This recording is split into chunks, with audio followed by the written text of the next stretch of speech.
আমাদের আগামী দিনের রাষ্ট্রনায়ক দলের বিএনপির ভারপ্রাপ্ত চেয়ারম্যান তারেক রহমানের ৩১ দফা বাংলাদেশ বিনির্মাণের জন্য যে কর্মসূচি দিয়েছেন, এই কর্মসূচির আলোকে আজকের আলোচনা সভার সম্মানিত সভাপতি, আমাদের প্রিয় ভারপ্রাপ্ত সভাপতি, সোনাবাড়ি ইউনিয়নের বারবার চেয়ারম্যান জনাব আব্দুর রশিদ মিয়া উপস্থিত আছেন।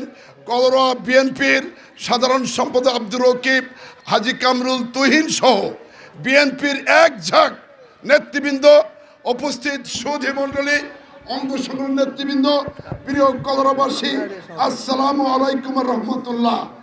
আমরা আজকের এই দুর্যোগের মাঝে আমরা এই রাষ্ট্র কাঠামো নির্মাণের যে দফা, এই আলোচনায় আমরা বৃষ্টি বাদল ঝড় উপেক্ষা করে আমরা একটি ঐতিহাসিক সভা করেছি। এই জন্য করতালি দিয়ে সকলকে অভিনন্দন জানাচ্ছি, শুভেচ্ছা জানাচ্ছি। এবং চমৎকার একটি পরিবেশে আমরা সবাই মিলে আলোচনা করেছি। আমাদের দফা ৩১-এর দফার প্রথম হলো গণতন্ত্র সুসংহত করা। সুসংহত করার জন্য অবাধ, সুষ্ঠু, নিরপেক্ষ নির্বাচন হবে। দ্বিতীয় দফা, বাংলাদেশের রাষ্ট্র কাঠামো নির্মাণে ২ দফার বেশি একজন প্রধানমন্ত্রী হতে পারবেন না। তাহলে এই ফ্যাসিস্টের কায়দায় বাংলাদেশে আর কখনো গ্রাম বাংলায় কোনো নির্যাতন করার মতো শেখ হাসিনা আর তৈরি হবে না বাংলার মাটিতে। ৩ নম্বর হলো ২ কাঠামো শাসন ব্যবস্থা থাকবে। বাংলাদেশের এলিট, বুদ্ধিজীবী, শ্রমজীবী, শিক্ষক, ডাক্তার এবং ইঞ্জিনিয়ার সমস্ত মেধার ঊর্ধ্বে থেকে আরেকটি কাঠামো হবে উচ্চ আদালত। সেখানে সেই মেধায় উত্তীর্ণ হয়ে ২ স্তর বিশিষ্ট বাংলাদেশের পার্লামেন্ট হবে, যেটা আমেরিকাতে আছে, উন্নত দেশগুলো আছে, ইংল্যান্ডে আছে। আমরা সেই কাঠামোর জন্য তারেক রহমানের নেতৃত্বে করতে চাই। আপনারা কি প্রস্তুত আছেন? এইটাকে তৃণমূল পর্যায়ে নেওয়ার জন্য কি প্রস্তুত আছেন? এবং প্রধানমন্ত্রী এবং রাষ্ট্রপতির যে ব্যালেন্স, চেক ব্যালেন্স, শাসনের ব্যবধান, এটা সমন্বয় কবে, এটাও আমাদের এই ৩১ দফার মধ্যে আছে। আর ৩১ দফার মধ্যে আছে আমাদের ১৯ দফার অনেক কর্মসূচিও এর মধ্যে আছে।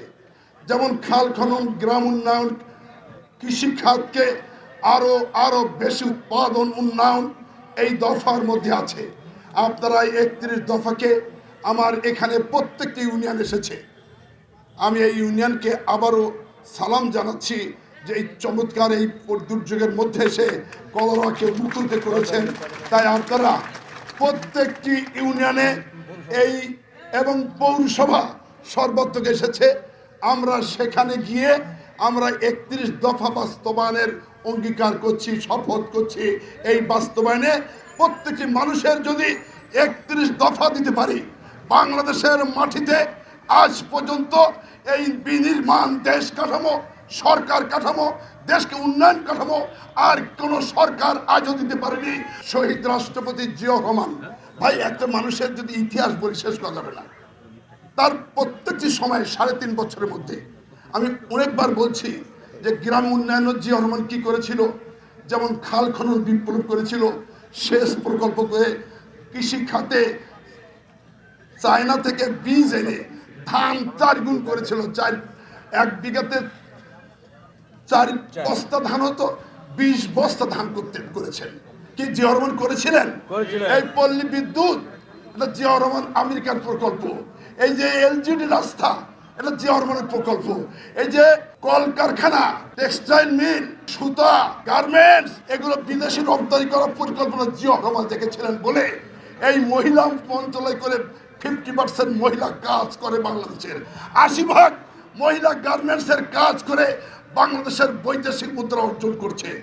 জিয়া রহমান বিদেশে গিয়ে বাদশাহ এবং সৌদির বাদশার সাথে সম্পর্ক করে জিয়াটি দিয়ে সেখানে বিনিময় করেছিলেন মানুষ পাঠানো, এবং মিডল ইস্ট দেশগুলো যেত আজকে পৃথিবীব্যাপী মানুষ বিনিময় করে বিদেশে পাঠিয়ে বৈদেশিক মুদ্রা অর্জন করেছিলেন জিয়াউর রহমান।